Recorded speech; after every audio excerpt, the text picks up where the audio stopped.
এক্ষুনি বেরিয়ে যান আমার বাড়ি থেকে। মা, দিদান, মামি, তোমরা দাঁড়িয়ে দাঁড়িয়ে কেন শুনছো ওর কথা? ওকে কেন বার করে দিচ্ছ না বাড়ি থেকে? বেরিয়ে যান আমার বাড়ি থেকে। রঙ্গন, রঙ্গন, ও তোমার বৌদিকে অপমান করছে। ওকে বার করে দাও বাড়ি থেকে। বার করে দিচ্ছ না কেন?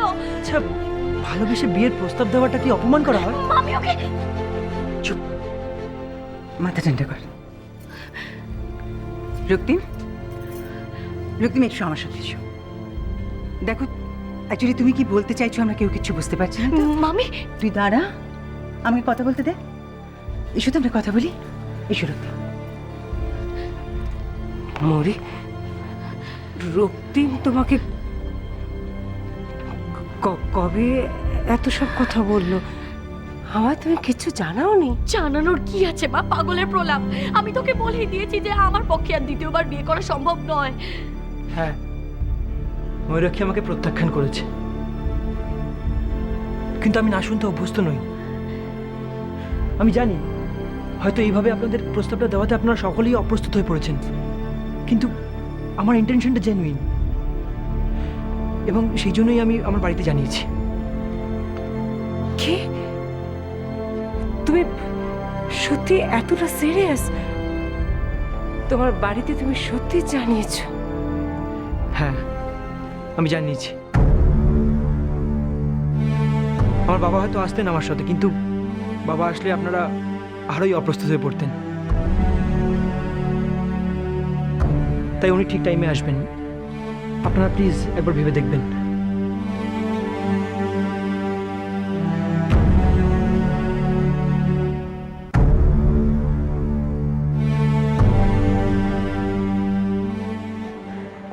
ট্যাক্সি এখানে, একটা ট্যাক্সির ব্যবস্থা করছি। দাদা, তোমার নিশ্চয়ই খুব আনন্দ হচ্ছে ফিরে এতদিন পরে। আমি তো খালি দিদির কথা ভাবছি। দিদি যে তোমায় দেখে কি করবে, তোমার নিশ্চয়ই খুব দিদি। ওই দিকটা তো, এদিকে দেখতে হবে কোনো ট্যাক্সি আছে কিনা। দাদা চলো। তুমি দাদা, তুমি নিশ্চয়ই দিদির কথা ভাবছো না? আমি জানি তোমার নিশ্চয়ই দিদিকে খুব দেখতে ইচ্ছে করছে। দিদি তোমার দেখলে কি করবে আমি তো ভাবতেই পারছি না। দিদি, নিখিলদা চলো। আমি আসলে একটা ট্যাক্সিও দাঁড়াচ্ছে না, আমি ট্যাক্সির ব্যবস্থা করছি। আমি তো খালি দিদির কথা শোনো দাদা, তুমি না এখানেই দাঁড়াও। আমি একটা ট্যাক্সির ব্যবস্থা করে আনি, ঠিক আছে? আসছি আমি, তুমি এখানেই দাঁড়াও কিন্তু।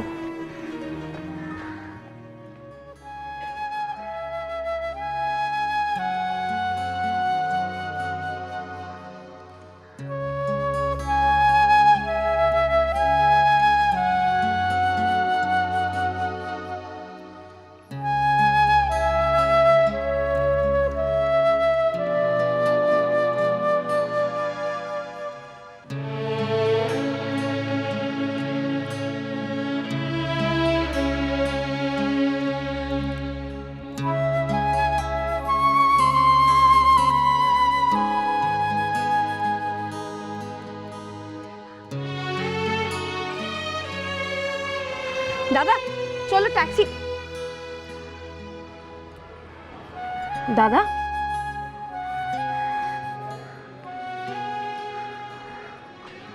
সত্যি আমার মৌরির কাছে ফিরে যাওয়া হবে না। মানে মানে দিদি তোমাকে ভালোবাসে, তুমি দিদিকে ভালোবাসো, তা এর মধ্যেও এখনো কোনো ভুল বোঝাবুঝি রয়ে গেছে?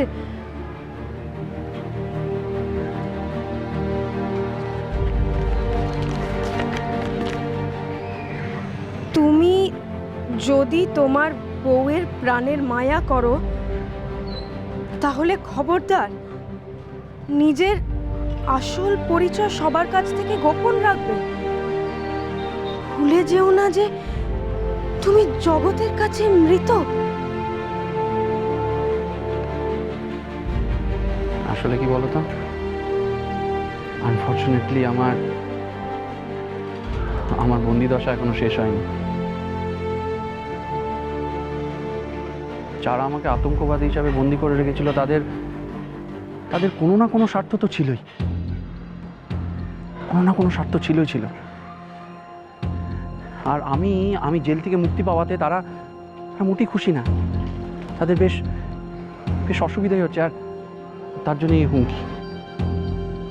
কিন্তু কিন্তু কিন্তু এরা এরা কারা, কেন, কিসের জন্য, কে, এই সব কিছু আমার কাছে একদম একটা একটা রহস্য, একটা রহস্য আমার কাছে। আর এইসব জেনে শুনো আমি মৌরির জীবনটাকে কি করে একটা বিপদের মধ্যে ফেলে দিতে পারি, কি করে? দাদা এইসবের মানে কি? আমার এত কাছে এসে মৌরির কাছে আর ফিরে যাওয়া হবে না।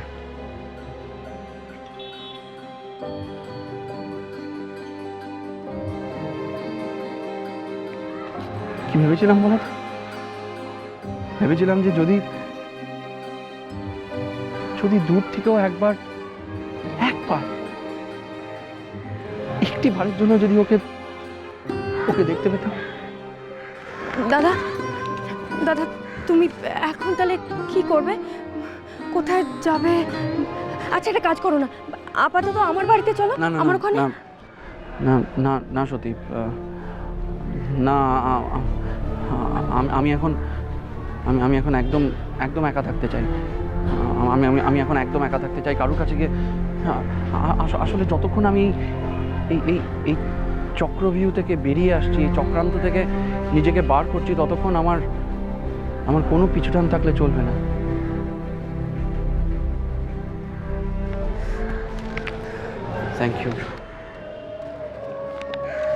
Thank you once again. তুমি আমার জন্য যা করলে তার জন্য আমি তোমার কাছে সারা জীবন কৃতজ্ঞ থাকবো। কৃতজ্ঞ? কি বা করতে পারলাম? কিছুই তো করতে পারলাম না। তোমাকে তো দিদির সঙ্গে মিলিয়েই দিতে পারলাম না। না সত্যি, দেখো তোমার দিদির সাথে আমার একদিন না একদিন দেখা হবেই হবে,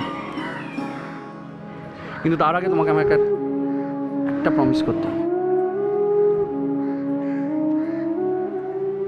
তুমি আমার এই কোনো কথা মৌরিকে বলবে না।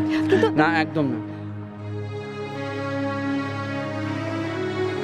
এই কোনো কথা তুমি মৌরিকে বলবে না, প্লিজ, কথাটা।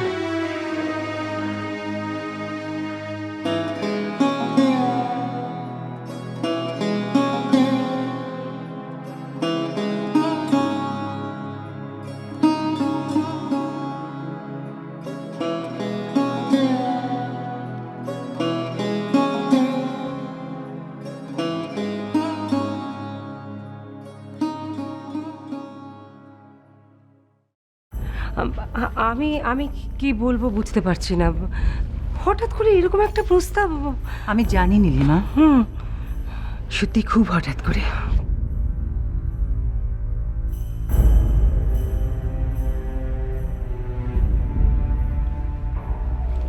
রক্তিম, দেখো তুমি যেটা বলছো সেটা বুঝে উঠতে আমাদের অনেকটা সময় লেগে যাবে। হ্যাঁ, তো সময় নিন না, কোনো অসুবিধা নেই, কিন্তু উত্তরটা যেন হ্যাঁ হয়, দেখবেন প্লিজ।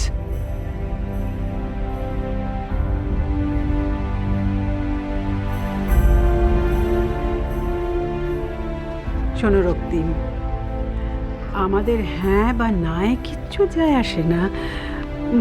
মৌরি যদি মন থেকে সায় না দেয়, আমরা মৌরির সঙ্গে একটু আলোচনা করার কোনো প্রশ্নই ওঠে না দিদা।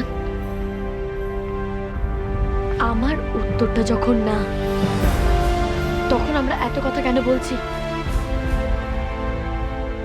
আমি বিয়ে করব না, কিছুতেই না।